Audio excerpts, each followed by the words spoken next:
جان ہے، خاتم الکتب، آپ پر جو کتاب نازل ہوئی ہے قرآن کریم، اس کو خاتم الکتب بنا کر بھیجا. تو میں یہ سوچ رہا تھا کہ اتنا کرم تھا. لیکن پھر میں نے سوچا کہ دیکھو کرم تو ہوا، اس میں تو کوئی شک نہیں ہے، لیکن ذرا آزمائشیں بھی تو دیکھیں. کن کن آزمائشوں سے بھی گزرنا پڑا. آگ میں گزرے 40 دن 50 دن تک آگ کے اندر ایک بندہ رہے کہ اس لیے میرا رب مجھ سے راضی ہو جائے. بیٹے کی گردن کے اوپر جو ہے وہ چھری پھیر دی کہ میرا رب مجھ سے راضی ہو جائے. خود ہجرت کر لی، بستیاں اجڑ گئی، کیا کیا تکالیف برداشت نہیں ہوئی. سب آزمائشوں سے گزرنے کے بعد پھر اللہ کا فیصلہ ہے کہ ان الذین قالوا ربنا اللہ. ایسے ہی لوگوں کے بارے میں رب نے فرمایا کہ جو لوگ یہ کہتے ہیں کہ ہمارا رب اللہ ہے، ثم استقاموا، پھر وہ اس پر ثابت قدم رہے. آگ سے گزر گئے، ثابت قدم رہے. بیٹے کی گردن پر چھری چلا دی، ثابت قدم رہے. ہجرتیں کی، ثابت قدم رہے. اپنی آنکھوں کے سامنے کئی نسلوں کے عذاب دیکھے، ثابت قدم رہے. اور اب پھر اللہ تعالیٰ کی طرف سے جو انعامات اور خوشخبریوں کا سلسلہ شروع ہوا. اللہ اکبر. پہلا بیٹا نبی، دوسرا بیٹا نبی، بھتیجا نبی، پوتا نبی، پڑپوتا نبی، نکر پوتا نبی. اب یہ سلسلہ اولاد کا چلتا چلتا چلتا حضرت عیسیٰ علیہ السلام تک اور جناب سید العالمین محمد رسول اللہ صلی اللہ علیہ وسلم پر. آپ مجھے بتائیں جس کی اولاد میں سے آخری نبی جناب محمد رسول اللہ صلی اللہ علیہ وسلم ہوں، ان کا ذکر اللہ تعالیٰ کیوں قیامت تک باقی نہ رکھے؟ یہی وجہ ہے کہ ہم نماز میں درود ابراہیمی پڑھتے ہیں. یہی وجہ ہے کہ ہم دعا میں دعائیں ابراہیمی پڑھتے ہیں. یہی وجہ ہے کہ قربانی میں عمل ابراہیمی کو دہراتے ہیں. یہی وجہ ہے کہ حج میں ادائے ابراہیمی کو دہراتے ہیں. یہی وجہ ہے کہ زمین کے ان چپو کے اوپر ہم حج میں جا کر گھومتے ہیں، پھرتے ہیں. وہاں پتھروں کے سوائے ہے کیا؟ مجھے بتائے.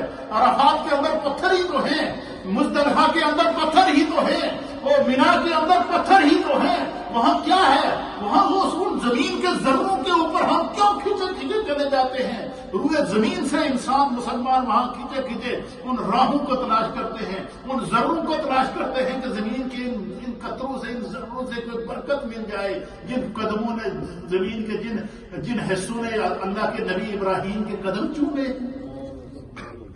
دعا، ہر دعا. اس لیے علماء نے لکھا کہ اگر آپ چاہیں کہ آپ کی کوئی بھی دعا قبول ہو، فرمایا اللہ کے نبی ابراہیم علیہ السلام کا وسیلہ پیش کریں، درود ابراہیمی اول آخر پڑھیں، خدا آپ کی دعا کو قبول کرے. کیوں؟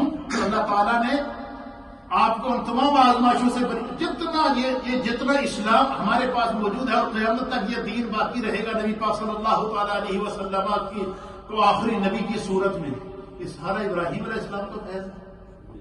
ابراہیم علیہ السلام کے اندر، اور پھر وہ آقا علیہ السلام جو وجہ تخلیق کائنات ہیں، جو سید الانبیاء ہیں، جو امام الانبیاء ہیں، جو جن کے صدقے اللہ نے اس پوری کائنات کو عدم سے وجود بخشا.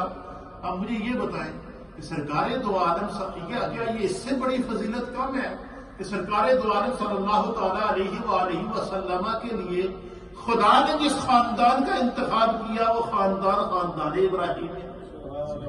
اس لیے قیامت تک کے لیے ملت ابراہیمی کو قائم رکھا گیا، ملت ابراہیمی کو دین حنیف قرار دیا گیا ہے. یہ جتنا دین چل رہا ہے یہ سارا ملت ابراہیمی کے اوپر ہے، کیونکہ ابراہیم علیہ السلام نے قربانیوں کی وہ مثالیں دی ہیں، آزمائشوں کی وہ مثالیں دی ہیں، ایثار کی وہ مثالیں دی ہیں، عبادات کی وہ مثالیں قائم کی ہیں کہ تاریخ انسانیت میں اس کی کوئی مثال نہیں ملتی. کہ چونکہ خاندان ابراہیم علیہ السلام کا ذکر آ گیا تھا تو اس میں حضرت اسماعیل علیہ السلام کا ذکر ہو گیا. مختصر تقریباً 2-3 منٹ آپ کی اور لوں گا. اور اس میں چونکہ حضرت اسحاق علیہ السلام کا ذکر آ گیا تو ہم اسحاق علیہ السلام کا تھوڑا سا آپ کے سامنے پس منظر پیش کر دیتا ہوں.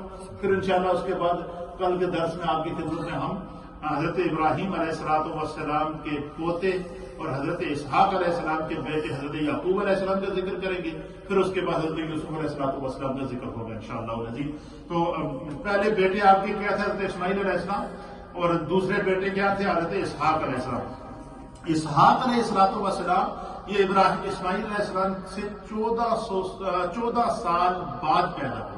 وہ اسماعیل علیہ السلام حضرت اسحاق علیہ السلام سے 14 سال بڑے تھے. کتنے سال بڑے تھے؟ 14 سال بڑے تھے. 14 سال بعد پیدا ہوئے. اس وقت جب حضرت اسحاق علیہ السلام پیدا ہوئے تو آپ کی عمر مبارک 100 سال تھی ابراہیم علیہ السلام کی. 100 سال کے بعد خدا نے بیٹا عطا فرمایا اسحاق. اور جب اسماعیل علیہ السلام پیدا ہوئے تو آپ کی عمر مبارک 87 ایئر تھی، 87 سال تھی. پھر اسی طریقے سے جو ہے وہ اسحاق آپ کا نام ہے، یہ نام بھی آپ کا کس نے رکھا؟ خدا کا. اسحاق کہتے ہیں کہ اسحاق کا معنی مفسرین نے لکھا کہ جس کو دیکھ کر چہرے پر خوشی یا جس کا نام سن کر چہرے پر خوشی آ جائے. تو فرمایا کہ جب اللہ تعالیٰ کی طرف سے حضرت ابراہیم علیہ السلام کو آیا نا کہ ہم نے تمہیں اسحاق بیٹے کی خوشخبری دے دے جو نبی ہوگا، جو کیا ہوگا. جب ابراہیم علیہ السلام نے یہ خوشخبری دی نا حضرت سارہ کو، تو حضرت سارہ کی عمر مبارک 90 سال تھی. کتنی عمر تھی؟ حضرت سارہ کی 90 سال عمر تھی نا. تو جب ان کو کہا کہ خدا نے تھوڑی دعا سن لی ہے، اللہ تو انہوں بیٹا دے گا. اب 90 سال کی عمر میں اگر کسی کو بیٹا نہیں دے گا تو اب مفسرین نے لکھا کہ حضرت سارہ نے جب یہ بات سنی تو آپ